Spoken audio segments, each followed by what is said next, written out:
प्रीति ने लिखा है, विरक्ति और उप्रति में क्या भेद है? विरक्ति तो है कि राग का भाव, और उप्रति है अवरति। और उप्रति दो शब्द होते हैं। अवरति मतलब किसी से रीति हो जाना, किसी में एक बह जाना, जुड़ जाना। रति का अर्थ होता है सुख मिलना, तो रति मतलब उसमें डूब गए एक तरीके से।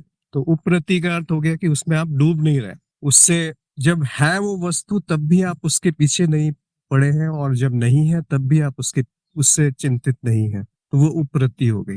तितीक्षा भी कहते हैं उसको, कि आप सम हैं दोनों स्थिति में। तो उप्रति का अर्थ है कि उसमें बह नहीं जाना, और अवरति का अर्थ है उसमें बह जाना, उसके साथ जैसे कोई विषय भोग है उसमें आप बह गए सुख के साथ, तो वो अवृत्ति है। और उप्रति उसका विपरीत हो गया। उप्रति भी आप विरक्ति तो हो गया, जो वैराग्य को ही विरक्ति कहते हैं, जहाँ पर जो रिक्तता है, जो खालीपन है, जो शून्यता है, उसमें इकट्ठा हो जाना विरक्ति है। और विरक्ति तभी आ सकती है जब एक रस टपक रहा हो जीवन में। वो रस कौन सा रस है?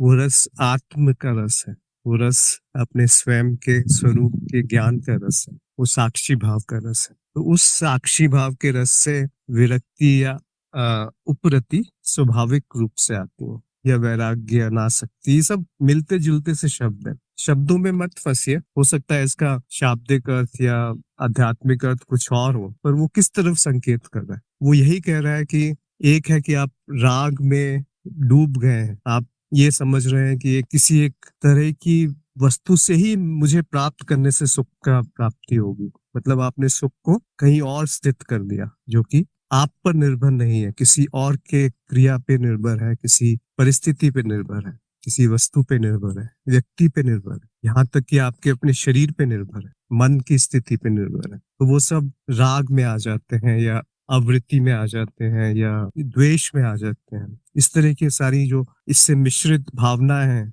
वो उपजने लगती हैं, पैदा होने लगती है। शुभम ने कहा है कि आसक्ति जीव को लक्ष्य तक पहुंचने के लिए आवश्यक है।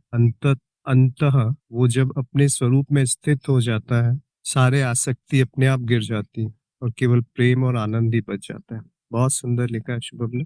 और कहा जाए तो जो हमने अभी 20 मिनट में बात करी, उसका सारांश यही है कि शुरू में आसक्ति आवश्यक है। आप किसी न किसी, या तो गुरु से आसक्त हो जाइए, या ज्ञान से आसक्त हो जाइए, कर्म से आसक्त हो जाइए, और किसी न किसी उद्देश्य से, किसी न किसी विचार से भी आसक्ति हो सकती है। परंतु वो धीरे धीरे छूटने लगेगी, और वो जब छूटने लगेगी तब परिपक्वता आती है। ऐसा नहीं है कि वो अंतिम लक्ष्य है आसक्ति।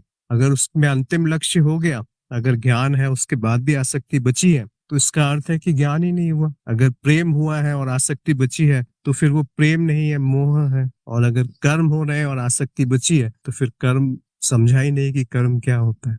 तो चाहे कर्म हो, या भक्त हो, या ज्ञान हो, सब में अनासक्ति आ ही जाती है। ये बड़ा विचित्र सा लगेगा सुनकर कि भक्त कैसे अनासक्त हो सकता है। देखिए, भक्त भी अनासक्त ही होता है। उसका अर्थ क्या है कि वो हर कण कण में प्रभु को देखता है, वो है भक्त। वो नहीं जो एक विशेष स्थल पे, या विशेष स्थिति में, या विशेष रूप में ही अपने इष्ट के दर्शन करता है। वो कर सकता है, पर फिर वो फैलेगा। ऐसा नहीं है कि अगर कोई कृष्ण में अपने इष्ट को मानता है, या अपने देव को मानता है, आराध्य को मानता है, तो वहीं रुकेगा। वो हर जगह फिर कृष्ण दिखेंगे उसको। कृष्ण ने भी तो गीता में यही कहा है कि जो भी है उसमें जो सबसे सर्वश्रेष्ठ है वो मैं हूँ। तो हर जगह वो, सब ग्रंथों में ये लिखा गया, सर्वभूतेषु च आत्मनि सर्वभूतानि च आत्मनि। ये जो वाक्य है, ये अष्टावक्र में भी है, अवधूत में भी है, भागवत गीता में भी है, ईशावाक्य उपनिषद में भी है, और भी पता नहीं कितने अनगिनत ग्रंथों में मिलेगा।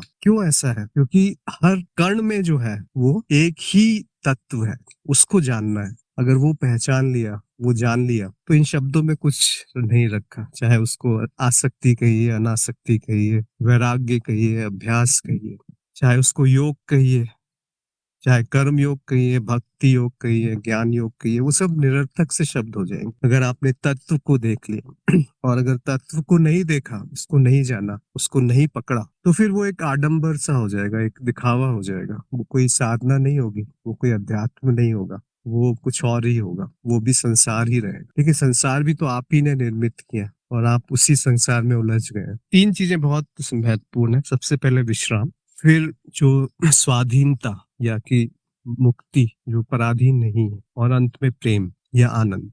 तो किसी भी मार्ग से जाइए, उसका अंत विश्राम में होना चाहिए, विश्रांति में आना चाहिए, शांति में होना चाहिए। और किसी भी मार्ग से जाइए, उसका अंत मुक्त होने की एक भावना में आना चाहिए। और किसी भी मार्ग से जाइए, उसका अंत प्रेम में होना चाहिए, समर्पण में होना चाहिए, आनंद में होना चाहिए। मुझे लगता है कि यहाँ पर आज हम समाप्त करते हैं, विराम देते हैं।